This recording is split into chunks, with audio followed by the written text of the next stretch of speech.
Welcome to Thoughtful Money. I'm its founder and your host, Adam Taggart. Happy 2025, everyone. As we begin a new year, I thought it appropriate to continue Thoughtful Money's ongoing commitment to highlighting the principal components of true wealth, of which money is simply a means, not the end in itself. Now, research tells us that true wealth is primarily a function of quality relationships, purpose, and health. And today, we're going to drill down deep into the purpose part of that equation. How can we live with greater meaning? And how do we even identify what our purpose is? Now, there's actually an empirical process for answering these important questions, and we're fortunate to be able to learn about it today from Betsy Wills and Ellison, co-authors of the book, Your Hidden Genius, the science-based strategy to uncovering and harnessing your innate talents. And for those looking to get started living with greater purpose, there are exciting testing services now available based on the aptitudes research of Johnson O'Connor, whom longtime listeners have heard me rave about in this channel, that can help accelerate your progress here in 2025. I'm really looking forward to this discussion, and I think you're really going to enjoy it. Betsy and Alex, thanks so much for joining us today. Great to be here. All right. Well, look, ladies, thanks so much for joining me. As viewers of this channel know, this is a topic that's really near and dear to my heart. I even wrote an embarrassingly thin book years ago called Finding Your Way to Your Authentic Career. I wrote it in part by following part of the tenets that you guys talk about, both in your book and the work that you guys have been involved in general. And I do think in many ways that there's sort of a crisis of meaning in society today, and maybe we can get into that in a little bit. But I'll just say from my discussions back when I was writing that book, the research shows something like 70+% of people, maybe even more, if given the chance, would be choosing to do something different for a living than what they're doing today. You go to a cocktail party, you can ask a surprisingly small number of questions of somebody who you've just met before you get to the point where they say, Jesus, I'd much rather be doing something different than what I'm doing right now. And a large part of that, I think, is due to failures of our educational system and whatnot. Again, we can talk about that if there's time. But I want to sort of start getting to the meat of things here. So I talked about in the intro, true wealth, its relationships, its purpose, and its health.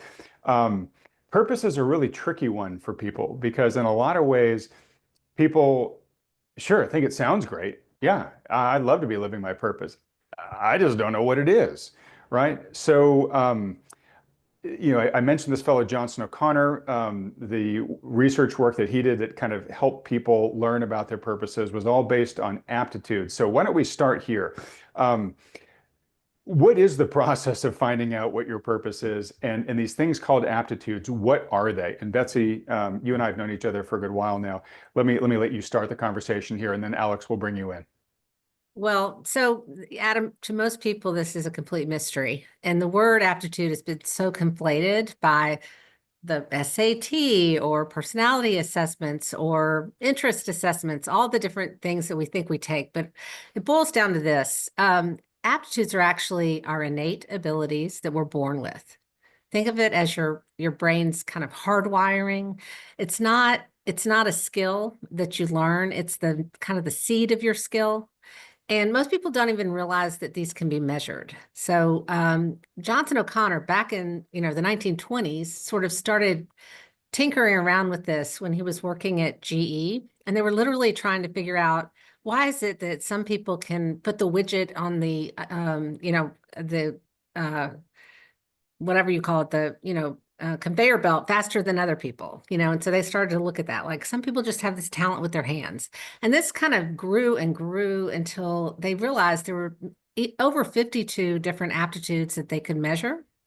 And the reason most people don't realize this is because heretofore it's been extremely expensive to get them measured. You went to Johnson O'Connor and I think it's $700, which is fantastic. And nothing beats going to a one-on-one session.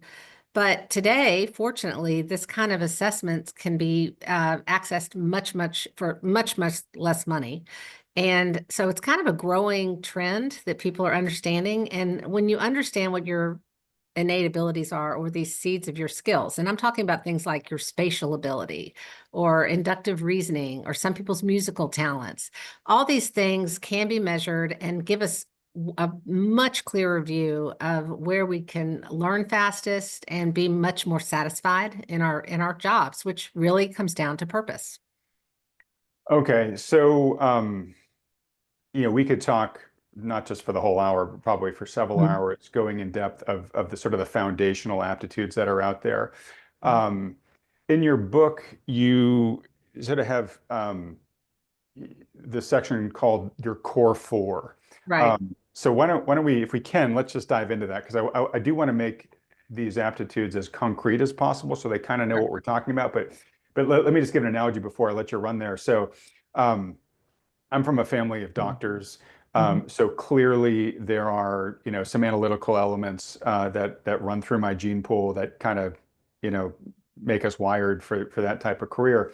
Mhm. Um, my youngest daughter has the art gene, Mhm. which nobody else in my immediate family has. So she's kind of a little bit of this alien, very interesting and fun one. But that's sort of one of the ways that I just sort of think about these aptitudes is they are intrinsic components to who we are, and we either have them or we don't have them. And if you know what your intrinsic components are, like once you get that awareness of what they are, then you can play to them, right? But if you're ignorant of them, or like my poor daughter, if we didn't acknowledge that in her and help guide her to other people and outlets for her artistic talent, it might have just sort of withered within her, or she just might have been frustrated in her life because she wasn't expressing kind of who she was. Is that a good way to think about it? Yes, I would say, really not all aptitudes are created equal. And it's a complex kind of array of things. Think of it like a sounding board where some aptitudes are more dominant than others. But the beautiful sound on a sounding board is because you have really dominant things going on and less dominant things. And so it's not about I'm good at this or I'm bad at that. It's this kind of array of combination of things. But the aptitudes we choose that are kind of dominant in the sense of importance for the choices we make at work, we call the core four in the book. And so these are spatial ability, inductive reasoning, which you mentioned. In some ways, a lot of doctors have this. This is the ability to draw a conclusion with little information under time pressure, like an emergency room physician would have this, for example, where someone comes in and they say, my tongue hurts, my stomach's got a rash on it, and my toe's swollen. And the doctor goes, okay, it's this, just immediately. They have that ability to draw a conclusion and they're comfortable with that. That's inductive reasoning. Then there's sequential reasoning, the third of the core four, which is your ability to kind of make order out of chaos in your head. So, planners, strategists, people, systems thinkers typically have this. And then one of my favorites, which Alex and I talk about a lot, is the fourth one is idea rate. And Adam, I'm sure you have this. I know I have this. This is your ability to generate lots and lots of ideas. Mhm. Now, not any of your ideas or my ideas, Adam, may be any good. They all may be pretty bad. But it's a measurement literally of the rate at which they come to you. So marketers have this, podcasters have this, salespeople have this, consultants. You would not want your surgeon or your pilot to have this. Okay, so again, back to the soundboard. This Right. is You, this is you want not your going to pilot go. flying going squirrel. Yeah. Yeah, yeah. Or let's land the plane this way today, or let me, if I'm a surgeon, let me sew them up this way just because I'm bored. But people with a lot of kind of dominant idea rate, they really do kind of like to have 90 balls in the air at once, and they are often distracted by that shiny object because they just enjoy that. But Alex, you chime in here on Well, that one because it was fun writing the book. We were quite this different. back and forth. Yeah. I mean, what's great about all of this, as you know, Adam, is it's completely asset driven. So unlike other assessments and tests that you would take throughout your life, where they would say you got high, medium, or low, or you passed or you failed, when we're looking at aptitudes, it's you have this or you have this, and we can tell you all about the assets that are involved with each of those spots on the continuum. And without the language around this, though, you might go through life thinking that an aptitude you possess is actually a deficit because you're using it in the wrong context. So for Mhm. example, I have the opposite of Betsy. So I am what's called a concentrated focuser. I am a stick to it, one idea, and then hit the ground running kind of person. So I get an idea and I'm like, let's work it out. Let's do it. Um, and so these are, this is incredibly helpful when I'm trying to like, pull Betsy by the foot down from the clouds. Mhm. Let's just get this chapter written, right? And see how it looks afterwards. So that back and forth was really great. Whereas I could also be stubborn in my conviction that this was the one right idea. And she would say, but Alex, have we considered this over here? Have we thought about it Mhm. this way? So that back and forth ping pong game was really helpful from a partnership perspective. But before I knew I had this aptitude, so I took this assessment at about 25 years old. So before that, my first jobs out of college, I would be in these, brainstorming sessions, these meetings where you're kind of locked in a room for 2 hours, just coming up with ideas for your next project or service. And I would want to pull my hair out every time my boss said, well, let's go back to the drawing board. For a Mhm. concentrated focuser, Adam, that is like just the worst thing you could say, let's go back to the drawing board, or have we thought about this the right way? And so I thought there was something wrong with me, that I just didn't have any good ideas, or didn't have patience, or all these things, until I realized that I could actually use this as an asset, and it could actually be the gift that I bring to the table. So that's Great. what All I right. love about these, that there's three spots that you can land on the continuum for each of these aptitudes. Okay. So I'm going to ask you guys in just a second, why are these the big four, the core four? Mhm. Mhm. Um, but real quickly, just to ground folks watching this. So one of the things, or why these aptitudes are really useful is, again, the way I like to think about it is they kind of tell you what your personal superpowers are, right? And in some cases too, they'll tell you what your super shortcomings are, right? So you kind of want to listen with an open ear, right? I know one of my things was that I scored really low on was rhythm memory or something like that. And I always had the back little dream that didn't want to die in the back of my head that maybe someday I'll become a drummer in a rock band, right? And that one was just sort of like, Adam, don't quit your day job if that's your hope, right? Right. But understanding these things are super important if you don't know what your path in life is. And so obviously this is really, really useful for, say, teenagers, right? People that are going into the world, about to burst into the world, but they don't have a lot of life experience to draw from yet, right? But as I mentioned earlier, the vast majority of people, sadly, are stuck in careers that they've realized, hey, this doesn't feel like the right place for me.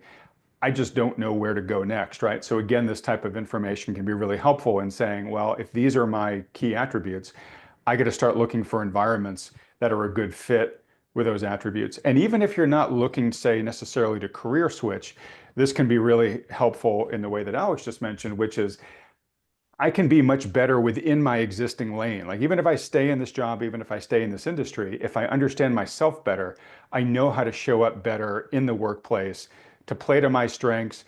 And in the areas where I'm not so great, find compliments, find a coworker, find a mentor or whatever to say, hey, look, I'm going to work on the things that I know I can over deliver on, but I need somebody else to kind of pick up the slack on this part because I just know that's not the best part of myself. Betsy, you're kind of nodding as I'm saying all this, but am I Yeah, no, am I giving the right context here? yes, I mean, it's all about advocating for the things that you're going to find, easy and, facile about whatever you do, and not an uphill battle.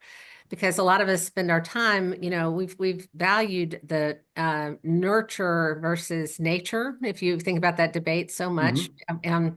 and like if I just work harder, or the whole grit mindset, growth mindset, there's pluses to that, but really getting back to these core aptitudes gives you permission to really lean into them.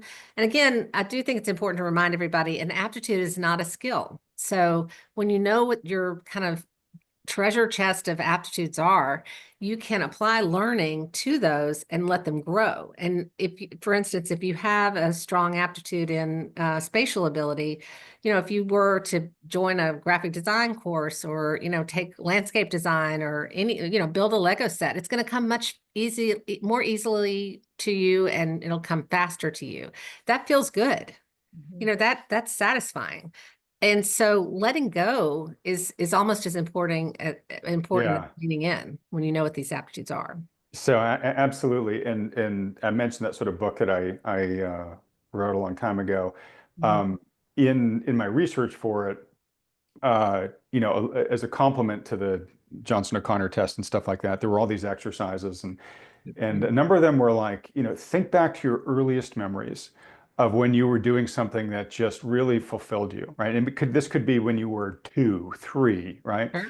And the reason why they push you to do that is back when you were that age, you weren't yet shaped by culture or people's expectations of you or whatever. You were just doing things that came to you innately and that just gave you joy, right? And so if it was, I like to just pull out all the pots and bang on them and, play drums on the pots and pans on the kitchen floor, or, I like to help my parents bake or whatever, right? These are good like windows into your soul of the things that your body just gravitates towards. And that's sort of what I think about when you really understand your aptitudes and can align your life around them, is to your point, Betsy, things just start feeling easy and Right. natural, right? And the converse of that, and I remember hearing this a lot when I was taking the Johnson O'Connor testing, was they were like, look, you really should try to bake as many of these core attributes or playing to them in your professional life as you can, because your job's a big part of your life. But boy, if you don't, if for some reason you're not playing to them in your job, you better find other outlets in the rest of your life for them. If Right. not, you're just going to kind of mentally waste away. You're just going to feel like you're a square peg in life. Um, True? Yeah, Well, I just think absolutely. that Yeah, go ahead. so sorry, I was going to say, it's boredom or burnout in the workplace when you're not aligned with your aptitudes. And so, looking for ways to activate your aptitudes outside of work can be a good answer. But like you said earlier, Adam, it might just be a subtle shift in your existing career. It may not be Hmm. at all throwing the baby out with the bathwater. It could just be raising your hand to sit in more of those design meetings if you've got that spatial gift, or offering to write the company newsletter. So it could be subtle shifts within your existing, role. I just want to say too, this isn't a hall pass out of doing things that are hard or uncomfortable. Betsy and I are absolutely believers in the American rhetoric of hard work. But I think what we've been doing incorrectly for so long is working really hard at things that didn't come naturally to us and focusing only on those things that were most difficult for us, rather than honing and sharpening those existing aptitudes, right? And so but rather than forcing people to write with their non-dominant hand, let them use their dominant hand and do miraculous things with that, right? Right, Yeah. right. And maybe the right way to think about it is the physical analog of this would be, if you are tall and athletic, hey, maybe you should try your hand at basketball, right? Like you're just naturally going to you have an advantage over other folks. Now you still have to practice. You got to Right. work at it. Absolutely. You're not going to be the MVP just by stepping on the court, but it's going to be an easier road for you should you choose to leverage those physical gifts you were given. Right. Yes. So, Michael so Phelps has long arms. That's the natural gift, but he's still got to put the hours in the pool, right? Perfect example. Yeah. So one thing we didn't mention though, that I think maybe your listeners may not realize, is aptitudes start emerging in all of us. So to all the parents out there, I'm a parent, Alex is one, you are, you'll start noticing like the 2-year-old or the 4-year-old who seems to be able to, manipulate the blocks in a certain way. For instance, that's an early spatial aptitude typically coming out. I remember my son used to line up Cheerios on the kitchen counter very evenly. And I'd be like, wow, what is that about? That's so weird. But it's actually an early spatial ability coming out. But other aptitudes actually don't emerge till we're 14, 15, 16 years old. And Hmm. so a lot of people, miss that, or they don't realize they have them. But by the time we've gone through puberty, they are fixed. Okay. So if you can have your aptitudes assessed at age 17, 27, 107, and you're going to basically have the same score pattern, which is really cool when you think about it. So there's no bad time to kind of discover these things about yourself. One of the people we assessed actually in the book that we talk about in the book is the White House usher. I'm sure he's going to be leaving soon, but he manages the White House. Okay, so everything from the air conditioning system to the calligrapher, he is the COO of the White House. And uh, he had taken Johnson O'Connor 35 years prior. And we said, would you mind taking the assessment in the book? It's the same assessment and your score shouldn't change. And he did it and scored identically than he did 35 years ago. So my point is there's no bad time to do this. It's always good to know it. And I think some of us when we get our scores, kind of see the results and think, oh, I kind of knew this about myself all along, but forgot it. It shouldn't come as a surprise to you, but it is, again, permission to Yeah, explore let that. me just jump in on there because I think it's such an important point. This is why, I mean, I think the insights here are super valuable in general. But the permanence of them, meaning or the immutability of them, the fact they don't change over your life, just make them even that much more valuable to me, which is these are core elements of me that the earlier in life I understand them, I can amortize that knowledge over the rest of my lifetime, right? And I just don't understand why we don't give this test to every 17-year-old on the planet, right? I mean, what an incredible gift. When I didn't take the Johnson-Connor test until I was 40. And Right. literally one of the first things I felt stepping out of that testing center was sadness of like, why did nobody put this on my radar when I was 17? I would have made so many better life choices between then Right. and now, Well, if right? we had a nickel for everybody who said that to us, but that's exactly why we wrote the book. U Science, the company that I co-founded in 2010, is now in 25% of all US high schools. And that's how Alex and I met, because she counsels kids in high school going to college using U Science. So we're making headway, but you're the same as me. I didn't experience Johnson O'Connor, the same exact assessment, really, till I was 32. And it gave me just a huge lift in my decision making around the rest of my career, which is going to be long. By the Yeah, way, all of our careers are going to be long. gonna be So, long. Well, Can I and say let me, though, Adam, I yeah, think it's go important ahead. to just know, I think the receptiveness though, right, good or bad, the receptiveness of this information changes with age. So, I work with young people 15 to 25, and the 15-year-old, the 16-year-old, it'll be interesting information to them, but at that age, you're a little bit still stuck in the what should I do, or what's cool on television, what's trending. And so there's just a lot of other influences that can sometimes override your Right. receptivity of this information. But you give it to then a 20-year-old, a 21-year-old, a 22-year-old, the more experience you have, and maybe, you've had some bad experiences professionally, then this information, you have this openness. And so, for the book, we interviewed a lot of people retrospectively, and it was so cool for them to say, oh, looking back, that's why I hated accounting, or oh, Right. that's why I really struggled in marketing, right? And so it just added this clarity later in life. Yeah, no, that's super useful. So first off, and I should have said this at the beginning, I think this is a universal topic, right? So if you're listening, I don't want you to think, oh, this is only relevant to high schoolers or people who want to switch their jobs. It's not. It's self-understanding that I think can be a force multiplier in all aspects of our lives at whatever life stage that we're in, right? And yes, so I've got, like I said, two daughters, one who has taken Johnson Connor and one who hasn't yet, and the other one, the one who hasn't because I've told her, look, I'm not going to pressure you to do this. I don't want you to be a hostile participant in the process. I want you to do it once your ears are open to it, Yeah. right? So I do think there's a lot of value to waiting until the child is at least somewhat willing to learn and be open-minded to it. That said, if you have a child, and by child, 15 or older, for the reasons that Betsy mentioned earlier, I think this is one of the greatest life advantages that you can give them. But also too, I think if you're, if you're 60 years old right now and you haven't taken this in the sense interesting, I think it's going to be useful to you, especially, if you're older and you're getting close to retirement and kind of asking the question, well, okay, who am I going to be if I'm not defined by my career anymore? This is fantastic insight to then shape the rest, the next chapter of your life around.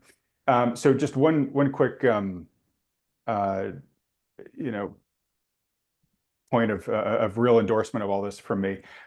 Thoughtful Money, if you watch this channel and you like it and you're glad it exists, it would not exist if it weren't for this aptitudes test. I won't give the full song and dance, but most viewers here know that I used to be on the corporate treadmill.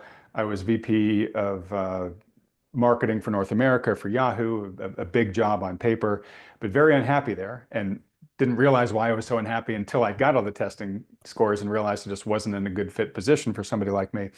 But I had gotten to the point where I was so unhappy, I had given notice, and fortunately was able to work out a multi-month departure process. And so that's when I really started doing all this testing and all this work to try to figure out what to do next. And by the time I ended up taking the Johnson O'Connor test, I had a couple options available to me of what I could do next. And I would say, all the other ones were quote unquote good jobs that my peers and society would look at and say, well, that's a good company and that's a good job at that company. You should definitely go do that. And then I had this harebrained, off the wall, complete risk, very murky, opportunity. But once I had the testing results in place, it was a much better fit for what my skills could bring to bear and from a passion standpoint, what I was truly passionate about. And I never would have made that leap of faith to try that highly uncertain thing if I didn't have the results of the testing guiding me. And real quick, and we'll get into this in a bit, I don't want to oversell this. Like it's not a magic silver bullet where you take the test and it says, oh, you should be an accountant. And then the person becomes an accountant and has their perfect life. I look at it more like, if you think about navigating life as like navigating a map and trying to get from where you are today to some other place you want to get to, the aptitudes data gives you your northwest, east, and south compass points, and that you can rely on those reliably to navigate the map with, right? I'd see you, Alex, nodding pretty heavily as I'm saying this. Is that a good analogy? Yeah. We've used the analogy of a compass, or the analogy of a sort of a silver thread or a through line throughout your life, that whatever tumult arises in your life, you sort of grab hold of this strand that is you and unchanging, and it's stable. And you can remind yourself, where sort of true north is, right? No matter if your work is getting outsourced, if your partner relocates, if you have to move to take care of an aging parent, all the things that life throws at us, that is something that can remain stable. And I think that gives us a lot of comfort in uncertain times, especially in times when technology seems to just be getting increasing at a faster and faster pace, and work is changing so quickly. All right, great. And Betsy, you mentioned that you and Alex, this company, UScience, that you helped co-found and Alex has been working with. Now, you said it's in 25% of high schools. I haven't heard too many people come to me and say, oh, my kid just took the UScience test and it was great. Is it in 25% of high schools, or is it sort of available to 25% of high schools, but kids and their parents might not know that, right? In other words, if people aren't aware of this, I want them to know it's out there. Yeah, I think it's both, but usually it's embedded into the curriculum for the high schools that are using it. So they may take it in 7th or 8th grade as a shorter version of this, and then junior, senior in high school, depending on, as part of their sort of college, or a lot of schools are using it to help kids get certifications, actually, because they'll discover a spatial ability or whatnot. And it gives the student a lot of guidance around, the confidence to pursue different sort of CTE programs, that kind of thing. But yeah, no, it's in 25% of all U.S. high schools now, and over 600 universities and colleges, I believe, at this point. So it's growing. I think we've assessed 3 million people so far. Oh, God, that's amazing. All right. So that really warms my heart to hear that. Actual have taken it. Yes. Now, I do want to also kind of tell your listeners, this is not a layup it's not like anything else they've taken. As you know, you have to do something. It takes 87 minutes. It feels like a series of games. It's about 14 different games. But you are going to feel like throwing the computer out the window during some of them, and then some of them you're going to be saying to yourself, well, this isn't hard. Why is this, this isn't a test of any kind. And that's really the beauty of it, because you will see when you experience it that some things are going to come easy to you that wouldn't come easy to me. So that's really the beauty of it. Yeah, I remember from when I took it in the testing center in Johnson O'Connor there, it's like 6 hours of testing. I mean, it really is a lot, but it almost was sort of like this mental steeplechase event, right? Just all these different things, right? And I kind of looked at it like that, and it was kind of fun. I mean, to be honest, no, it is fun. I mean, you can't game it though. No, you can't game it. And I think a lot of people too think testing, okay, so I'm just filling out the little bubbles and it's boring and it's just math equations and word association. It's not. It's a whole bunch of different things. And I would approach it almost sort of like game night. Like, all right, I'm going to do a bunch of different parlor games, and I'm going to get some of them I'm going to understand better than others. Yeah. Yeah. And you won't know what is actually being assessed. Some things will be more obvious than others, but some of the things you're like, why are they asking me that? And then it all becomes clear when you get your results. But All No, right. it's fun, but so many of the assessments out there are self-report. Okay, Mhm. so I think it's important to let you know, high schools up until and colleges and workplaces have been using self-reported instruments for a long, long time. The Myers-Briggs, the strong interest inventory, strengths finder, anything where they're asking you on a scale of 1 to 5, I'm this. Right. I'm more this than that, likely, unlikely, all that. That's self-report. And what that effectively does is give you a survey, and then they'll give you a results, quote unquote. And I think these are all helpful things, but they're just not the level, the grade level that this is. But the report is like a boomerang. It tells you what you told it. Okay. Right. You're saying this self-reported stuff. Yeah. Self-report, all Yeah. 98% of things. So this is quite different. And that's why I think so many people don't know about these things because they haven't experienced it. They haven't been available. Yeah, I'm so glad you brought that up. So yes, you know, and look, I'm not diminishing those things, and No, everybody. neither am I. I think they're great information, but Yeah, not they're great supplements, I would say. But you're going to get a lot more detail out of this thing, you know, this aptitudes process we're talking about, and uh, it's it's um, it's just objective. Where to your point, a lot of the other stuff is they're kind of reports on how you see yourself, and we're by definition blind to our blind spots. So if we sort of misrepresent ourselves consciously or subconsciously, the results are going to be biased, right? Where this just basically says, no, you know, this is how you scored based on the best you tried, right? well, this is the Um, difference between like leeches in the 1880s and an Yeah. MRI machine. Okay. okay, well, I, that's all right. I say this is like career Advanced. management 3.0. It's a All whole right. different deal. So two things, and the second is really going to bridge this conversation to the book that you wrote. Mhm. So first off, again, I just want to remind folks, even though we're just sort of talking about its availability in schools and stuff like that, this is for everybody. So this U Science thing, somebody watching this who's an adult and wants to try it for themselves, they can get Mhm. access to it in some way, shape, or form, right, Betsy? Yes. Mhm. All right, we'll talk at the end of this about where folks can go for all the resources we're talking about. Sure. Okay, so when you take the Johnson O'Connor aptitudes test at one of their facilities, once you've taken it, you know, the computer spits out, okay, this is how you map versus the millions of people that have taken the test, and you're like this 4%, right? Right. And that's all very useful. But even the people there at the center say, look, take that with a grain of salt, right? Let's now spend an hour, hour and a half with one of our researchers and talk these results through with you to help you kind of map them to your own experience of your life, right? And I found that incredibly helpful. Really helped me kind of digest and understand the results. It really helped me see once we were talking about them, oh, okay, that manifests this way in my life. Got it. Um, Now, if someone's taking the U Science test, they don't have the benefit of that one-on-one researcher. And I believe this is one of the reasons why you guys wrote the book, right? I mean, the book is in many ways sort of a guide by your side to help you figure out what to do with the raw data, correct? Right. So, you know, with you science, if you didn't have the book, you're going to have a great set of reports. It's going to help you write your resume. They've got all these tools that are wonderful. But you don't have that one-on-one counseling experience, which, you know, people like Alex do deliver that with the assessment. A lot of professional counselors use science as well, and she can talk about that in a minute. But what is different than Johnson O'Connor is what U Science did do is they went to and worked with the Bureau of Labor Statistics and several government agencies and who have been mapping all these aptitudes, all 52 aptitudes, to every single job in the universe.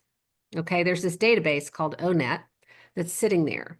And if I don't have your aptitude results, though, I can't map to it. So the online component, which you also get when you take U Science or read the book, is like this whole world of career, all the careers that actually are good fits with you. Think of it like Match.com for actual jobs. Hmm. So there is a component in doing it now with U Science that is a whole nother layer than a Johnson O'Connor provides. But what Johnson O'Connor provides that is marvelous is that one-on-one counseling as part of it. But what they don't provide is this matching. I mean, they Okay. can give you general idea, you know, marketing or it's some different ideas, but this is science on the other side of this or mapping. Got it. Okay. If I just heard you correctly, so if I take the U-Science thing and it does the mapping to those different databases and stuff, that can be really useful again for say like a high school senior, where it just says, hey, or somebody in college saying, hey, you have a great aptitude set for these type of jobs. Right. Doesn't necessarily mean that you should go do exactly one of those, No, but it go gives you a explore. starting point, right? Yeah, Right. exactly. Like Um, we don't have a talent gap in this country. What we have is an exposure gap. yeah, yeah. Yeah. You And need that's true. Like kind when, of a sorry, map. I'll let you go, Alex. But when I was graduating high school, and I went on to an Ivy League education, I had no clue what engineering was. I mean, I don't think I'm embarrassed to say. I think it was like a sophomore in college before I realized, like, oh, it's not the guy who drives the train, I right? know. I know. Well, Right. and you need a starting map, right? So the aptitudes that then match to the careers, you have a starting point. So then you can, start with some guardrails up when you're looking for job shadow opportunities, when you're looking for internship opportunities, when you're looking for summer job opportunities. You're not just sort of throwing things up in the air to see where Right. they land. So you have a little bit more direction, a little bit more focus, and then you have this roadmap to go out and get that exposure to talk around the dinner table. Hey, mom and dad, do you know anyone who works as an engineer? Can you introduce me to them? You have this language now and this vocabulary, which makes it so much more helpful. And then, as Betsy was saying, you get these reports from the U-Science assessment that give you language to talk about yourself. So when you then are going to do that job interview, you can say, I'm spatial, I'm Right. numerical, I'm a data-driven decision maker, those kinds of things. Yeah. Yeah, no, that's Yeah. fantastic. Sorry, go ahead. Oh, sorry. Yeah. That's actually one thing, Betsy, real quick before I forget, because I think it's Sure. important.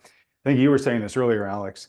One of the reasons why people find themselves in these bad fit jobs, so many people find themselves in these bad fit jobs, is because when they're heading off to college or even deciding whether to go to college, you're young. You have either sometimes the hubris of youth, but obviously you have a lot less life experience. And so your decision making gets highly influenced by perhaps what your parents are telling you to do or what all your friends are doing, and you just want to go with the crowd, right? And a lot of times it can be a reflection of the economy, right? If you're graduating college and you're going to the career center, well, the opportunities available to you that year are highly dependent on which companies are hiring in that part of the business cycle, right? And so Absolutely. it's super easy to fall into these paths that others are setting for you, where if you have, to your point, clarity on the type of work that you'd be good for, you can say, you know what, I'm going to resist doing what the herd's doing. I'm going to go look more in these areas because I understand myself better, right? That's I also believe too, and Betsy, you might have been one of the people to tell me about this. If you 17-year-olds who take this type of test, when they go to college, their rate of switching majors drops by like 70% Yeah. because they're making a much better fit decision from day one because they're armed with that better self-understanding. Right. Right. But it's not just going to college though, where these job suggestions matter because, when I was counseling people back in 2000, um, the number one type of person who called me was a 40-year-old male lawyer. Okay. Who just want it out, right? I just wanted out. And Yeah. and the light bulb went off for me. Like everyone has this sort of nagging sense of maybe I'm not in the right job, right? So we talked about that earlier. Almost everyone does. Yeah. Yes, but what you discover, well, people would take the assessment and then we'd see this, light up this huge spatial ability, for example. And so I was never a fan of quit your job. I was always like, hold on just a minute. Don't put your Mhm. job on the witness stand. That may not be the issue. Let's consider, patent law or switching your practice a bit, or maybe your clients you'd enjoy working with real estate developers with this spatial ability. Let's see what we Mhm. can salvage here to scratch that itch that you clearly have in the spatial area, or take pottery or wood carving on the weekends. You need to use this aptitude. So much of our unhappiness is really driven by unmet aptitudes. And I think that's where understanding this goes far beyond the world of work and satisfaction and purpose. Our jobs are going to, work is a four-letter word, right? I mean, so it's not always going to be about your job. It's so much more. Well, so before we turned on the camera, you were telling me about a term that you and Alex are using called career wellness, right? Yeah. And Right. we have this, I mean, some would say this mental health crisis in the country, and I'm not necessarily saying, not living according to your aptitudes equals depression, but there's probably a pretty high correlation with it, right? And I guess what I would say is the clearest I can state it is that purposeless time equals unfulfillment and unhappiness, right? And your lawyer example out there, I think, is probably a great example. If you're going in and you're just grinding in the office and you're putting in the time and the hard work, but it's not meaningful to you, it's just soul sapping. Yeah. Yeah, I mean, you could add all the basketball courts and free snacks to any work environment, corporate environment. But if you're not paying attention to your employees' alignment with their aptitudes and giving them appropriate, projects and tasks and paying attention to that as an employer, you're really going to see some suffering in the workplace. And I mean, at the beginning of the hour, Adam, you mentioned a crisis of meaning. Part of this crisis of meaning at work and why 70+% of people are unhappy at work has a lot to do with the fact that we're all now really hyper analyzing our happiness at work, because more and more we are looking to work for satisfaction. As we look, we're going to church less, we're doing other things less, we have other sort of free time activities are sort of falling by the wayside. And right or wrong, we are looking to our work for more satisfaction. And so sometimes that means we're putting our job on the witness stand, as Betsy says, and we probably shouldn't be. But it does mean that we're thinking more about how can I derive more meaning and satisfaction from work. And I think that's why these assessments matter so much more today, and even more so in the wake of 2020 of the COVID pandemic. People really started to look inward. All right. Well, look, I'm going to guess at this point in the conversation, a lot of the viewers are saying, like, "Wow, like these ladies are speaking to me." I want to, I Are want to, speaking to them. yeah, I want to feel some of this. I want to feel more of this in my life. So let's talk again about your book. Sort of how should folks use it in the context of the different resources we're talking about here. And one thing I want to clear up first, I guess. So we talked about Johnson O'Connor, right? The man himself. His work was then spun off into the Johnson O'Connor Research Foundation, which I've talked about in past videos. And those are the testing centers. I think there's a dozen or so across the US, only in the US. And they're pricey, as you said. I think the prices starts at 700. It might even be higher in certain cities like San Francisco, which is near me. And that's been running for a century. It's fantastic in all the ways in which we've talked about. Then you were talking about UScience. And I just want to make sure folks realize UScience is leveraging the same database that the Johnson O'Connor Research Foundation is, correct? So it's not Right. a mimicking methodology. It is using the exact same data, correct? That's right. I mean, we basically took the assessments and then worked, to match them to that database of jobs. But it's the exact same set of assessments, minus a few that Johnson O'Connor does offer, which are the musical aptitudes, for example. But we had to raise quite a bit of money to bring it into an online environment to make this possible. But our goal was to give more people access and democratize it. And so that's Right. really the only difference is, Okay, that's been a shortcoming, which I've had people ask me about over the years and have mentioned a lot as well, which is, yeah, it's hard to get into these, make their way to one of these few cities, and the thing's yeah, expensive, and how, wouldn't it be great if I could just do it from the comfort of my own home? That's what UScience has unlocked here at a fraction, the tiny fraction of the price, which I'll ask you about in a second. But again, I just want to make sure, because I think I understood this from our conversation, UScience has rights to the Johnson O'Connor data suite or of methodology, aptitude. right? Yeah, it's Yeah. not, yes, we do. Yeah. And there aren't other people out there.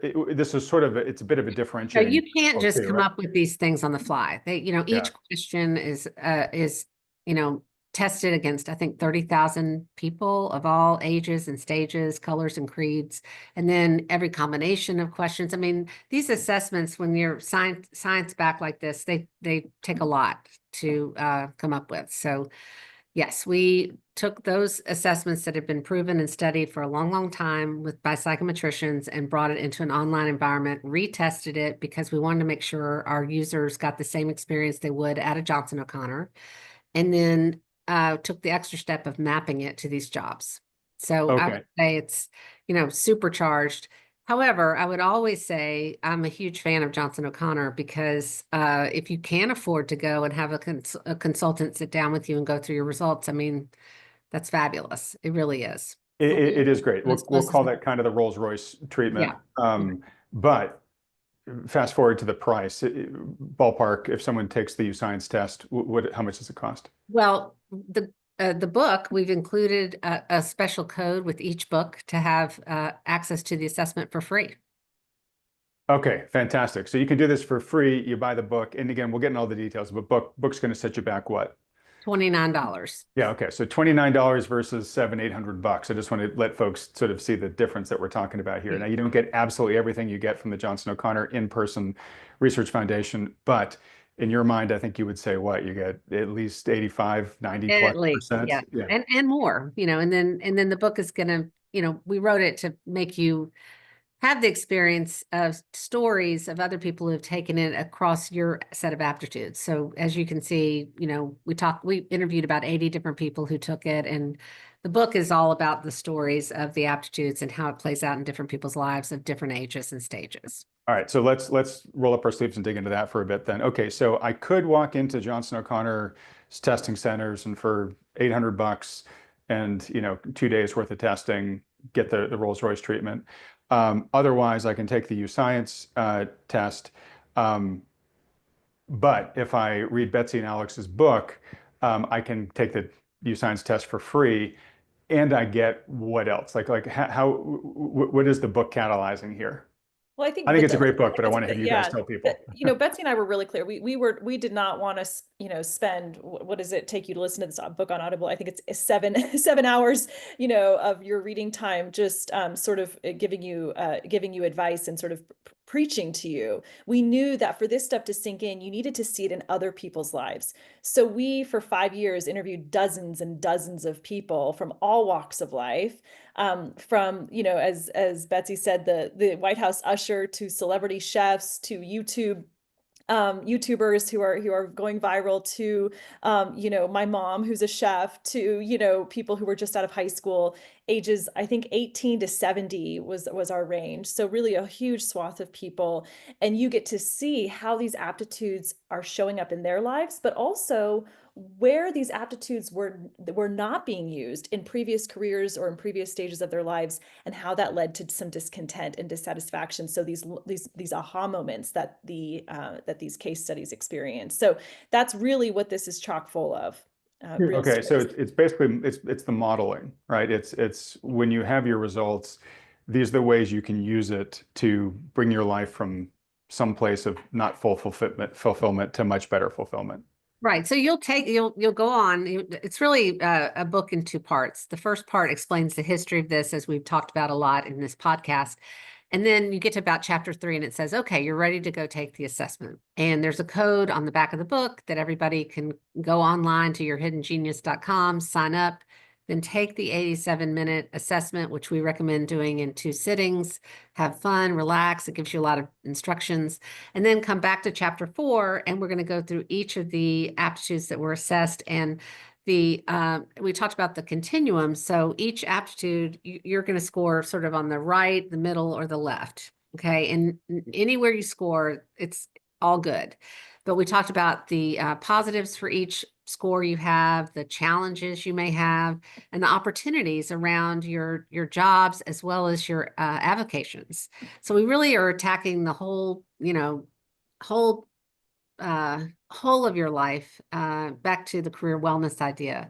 So we're not trying to be a job search, book, but we want to be something that opens your eyes to what your opportunities are and gives you the permission and the confidence to make those changes where they need to be made, let go of the things that are an uphill battle, and find much more satisfaction in your day-to-day job that you may already have. All right. So, ladies, this is it's been a great discussion so far. This is the kind of thing that I get real passionate about, clearly, but it's the type of difference I love to try to help make in people's lives. It's in many ways like taking a plant that needed more sunlight and was sort of sitting in the dark and putting it, on the windowsill where it can get its full amount of sun, and then just watching it, start to bloom and flower, right? And so I highly encourage folks that are watching who are feeling moved by this to take some sort of action here. And obviously, I think one of the easiest things that they could do is just get your guys' book, read it. If everything still seems, resonating with them, to then use your book to take the free test and see how that goes. If we can, as we sort of begin to wrap up here, let's talk about your guys' observations about that pre and post state for people, because you've seen now a lot of people go through this process. How transformative does it tend to be? And I don't want to oversell this, and obviously your local mileage may vary. Some people are going to be playing to some of their strengths, some are not going to play to any, so you can make a huge difference in their lives. But just from your perspective, watching people before they went through this, after they went through this, what are some of the biggest things you've noticed about them? Well, I just finished writing a piece about a pretty moving story. As a young man I worked with, when I started working with him, he was 21, he's now 22. And he never went to college, graduated high school during the pandemic, wasn't able to go to college because he didn't have a driver's license and his mom couldn't commute back and forth to the local community college. We live near Santa Cruz. And so I gave him the assessment, and it revealed a few things about him. But one of the big things is he's what's called a collaborative planner. So this is a sequential reasoning aptitude that says that you are someone who really thrives when you can take things from good to great. So working on teams and kind of being the improver. He had a knack for numerical reasoning. And then on the interest side of things, he said, I really need to work with my hands. I need to be outside, so that we talked about the values and the interest. So all of this came together. And he ended up, I encouraged him to, I said, if you're not going to go to college, I would love to see you be part of some kind of community still with some peers your own age. And so we looked at a few things, but he ended up taking a position with the California Conservation Corps. So if you know anything about the California Conservation Corps, it's kind of like, the domestic peace corps, but for the state of California. And so they get sent to do disaster response and relief. And this has totally transformed his life. I just recently talked to him. He's working his way up through the ranks. He's getting like power tool certifications and doing all these things and working his way up to like fire service, and then forest service would come after that. So he was about to take a kind of a sketchy sales job that was sort of being pawned on him. I was like, that looks really, I don't know about that. And he was just becoming very vulnerable because he was getting desperate. And I said, just take a breather. Let's take a look under the hood and see what your raw talents are before you jump into anything. And this was just such a cool, really almost instantaneous transformation story that happened really within a matter of a year. So that was really a neat story. I love hearing that. I mean, that's making a huge difference in the quality of somebody's life. And real quick, maybe it's worth, I probably should have done this at the very beginning. We've mentioned Johnson O'Connor 1,000 times here already. Here's my understanding of how he got involved, and you tell me if any of this is incorrect. Okay. But that back in the 1920s, right, many fewer people went to college. When you graduated college, you generally went to an employer and spent your career there, right? Those were those days, right? And GE wisely said, you know what? People are better at certain things than other people. Like, we're observing that. And if we could figure out what their own personal superpowers are, we could craft a development plan for them here in the company where they're going to be playing to their aptitude, or they didn't have the word aptitudes back then, but they're going to be playing to their strengths. And so they're going to be outperforming. And so we're going to be getting their best work.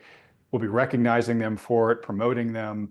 We're going to be happy. They're going to be happy. Everybody wins, right? And they just said, we just need to come up with some way to identify what each person's unique set of superpowers are. And they hired this researcher, Johnson O'Connor. And he said, oh, well, you're talking about these things I call aptitudes, and let me put together this test that will unveil them. And that's sort of how this all snowballed from there. But what I love about it is it's a total win-win. Like, everybody benefits from helping people have a better sense of self-understanding and playing to the things that they're innately wired. Yeah, I mean, I think what he used to call it was it used to be the job. They have a job and they try to find the person to fit it. And then he flipped it on its head and was like person job fit. Hmm. Know yourself, then find the job that fits you. And that's, it's huge, really. But by the time the 1940s rolled around, just if you want to know the history, the US government needed to put 1 million people to work because we had the war. And so that really supercharged the research around this because they were like, who do we train really quickly with 1 million people we have to put to work in, World War II to jump out of a plane, to navigate a plane, to fly a plane. Those are 3 different things. And so Hmm. they just poured money into the research of identifying these aptitudes. And that's really how the whole thing, like a lot of things, grew to such a magnitude. And so that's really the history of how more people got involved in this. But Okay. yeah, I just learned something new, and that makes total yeah, sense. yeah. But I think you agree with my underlying point though, which is like this isn't a zero-sum game where somebody benefits at someone else's expense. It's we all benefit the Everybody more wins. Yeah. yeah. Yes, everybody And wins. and even in your life, right? If you're understanding yourself better and you're beginning to align your life to play better to your key aptitudes, not only is your life better, but you're a better, happier person, and your spouse and your Your family is relationships are benefiting from better. that. Yeah. Yeah, absolutely. And let's not discount that for a second.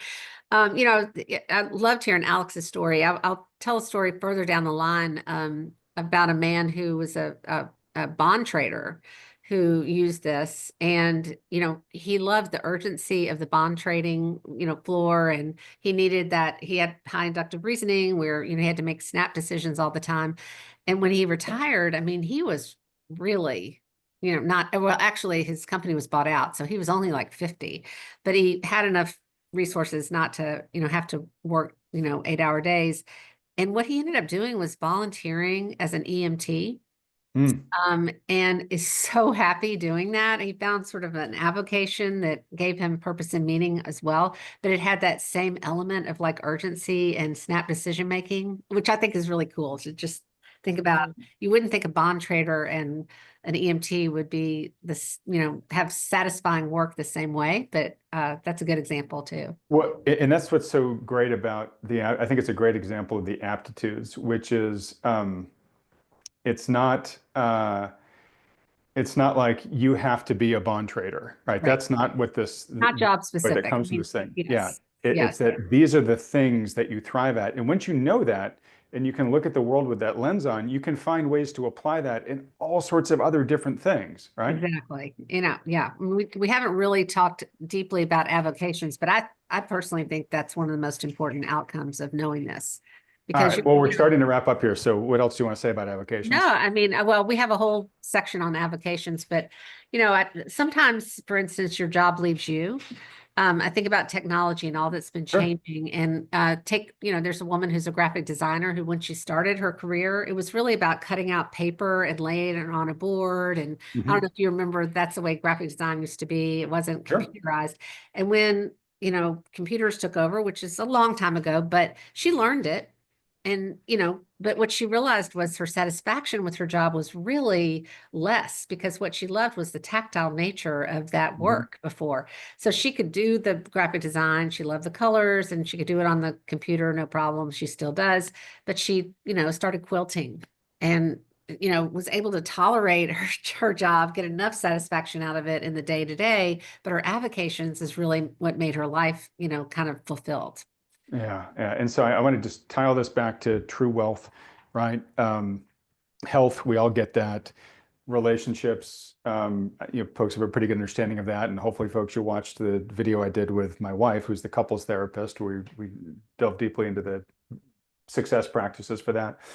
But for me, purpose is a really they're all equally important. But when you think about time, like the time that we're just alive and the time that we spend in the world, every day, um, this is where purpose is such a massive enhancer, right? Is purpose is basically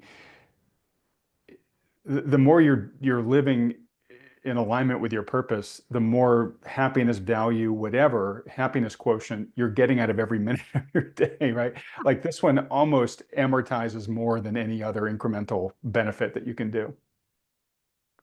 Yeah, the main thing, I think when I first took this aptitude assessment, I felt like I was among the walking dead. I was just 32, but I felt like I was a passenger in a car on a really nice trip, but I wasn't really living in alignment with that. Right, right. Yeah. And you're right. Certainly one of the benefits you get from all this is feeling a much more control of your life and your destiny. But it's funny when I think back to my professional life up until that point where I stepped off the corporate, hamster wheel. It's almost like a Wizard of Oz moment in my life where it was like all black and white beforehand, and then all of a sudden it's now in Technicolor. All right, ladies. Well, look, we got to start wrapping up here. We're near the end of the hour, but it's been wonderful. Thank you. I'd love to have you guys back on the channel soon. And folks, if please comment in the viewers comment in the comment section, whether you'd like to see more of this stuff or not. I'm assuming we will, but folks, let us know. So in helping folks this has really resonated with, figure out what to do next, obviously they can go to jocrf.org. That's the Johnson O'Connor Research Foundation. If they want to get the Cadillac experience, they can figure out how to book a appointment for them there. If they want to get your book, and through your book, you get a free voucher for taking the U-Science test, where should they go? Well, you can go to yourhiddengenius.com. And what's great there, Adam, is not only can you redeem the code from your book, you can also purchase the book there, and anywhere you buy books, you can get the book. But when you go to the website, we also have some wonderful free downloadable discussion guides that you can use with your partner, with your book club, or with your leadership team. If you're doing like a professional development retreat or something like that, we've created some really nice discussion guides that kind of accompany the book. So those are all available at the website. Great. And we didn't even talk about that. I mean, if you're a manager of people, man, you have your staff take this, all of a sudden, way better how to use your staff for different things because you, again, know how best to play to their strengths. Absolutely. If someone buys your book, just say off Amazon or whatever, does it come with the code for? Okay, so yeah, you'll get a code on a sticker on the book, and you'll go redeem that code at yourhiddengenius.com. Okay. And if you're buying an ebook, there's a way to do that too. Yeah, or it's audio too. Yeah. Okay. Now, one of the things you said was different if you take the U-Science test versus the Cadillac version at the Johnson O'Connor facility is you don't get the hour plus debrief with the researcher.